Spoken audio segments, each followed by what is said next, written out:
I'm Scott Ott, and here's a thought.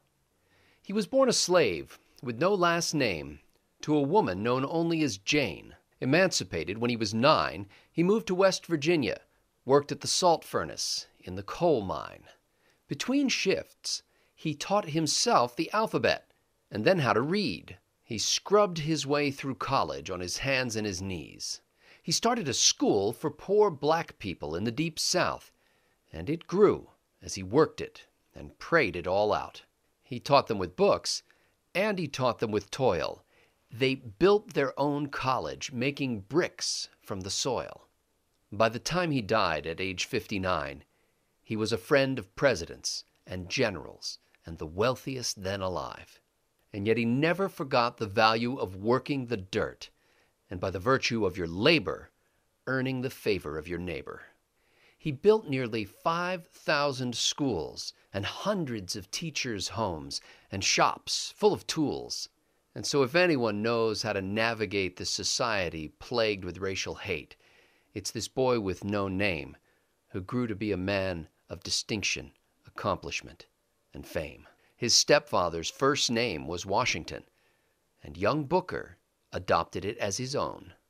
The man's last name was actually Ferguson, but Booker took instead the name of the father of his nation, the slave boy binding himself forever to the slave owner.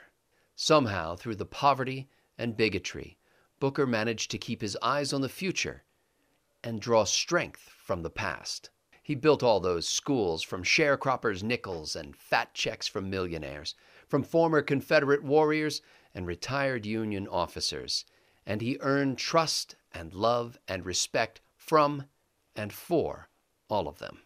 I just read his book, Up From Slavery. I wish I had read it 40 years ago. I wish every school would teach it today. This is what Booker T. Washington wrote after living for 35 years in the post-Civil War South. If no other consideration had convinced me of the value of the Christian life, the Christ-like work of the church of all denominations in America during the last 35 years for the elevation of the black man would have made me a Christian. And here's what Booker T. Washington said about white Southern men. With God's help, I believe that I have completely rid myself of any ill feeling toward the Southern white man for any wrong that he may have inflicted upon my race. I pity from the bottom of my heart any individual who is so unfortunate as to have gotten into the habit of holding race prejudice. And here's what Booker T. Washington said about how to change hearts and minds. I learned early that it is a hard matter to convert any individual by abusing him.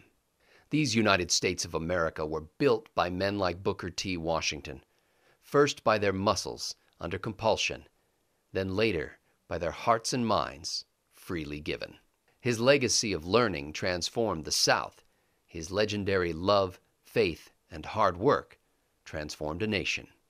I've learned, he said, that success is to be measured not so much by the position one has reached in life as by the obstacles he has had to overcome while trying to succeed. The smoldering ember of our God-given potential should fan into flame at the mere mention of the name Booker T. Washington. I'm Scott Ott, and there's a thought.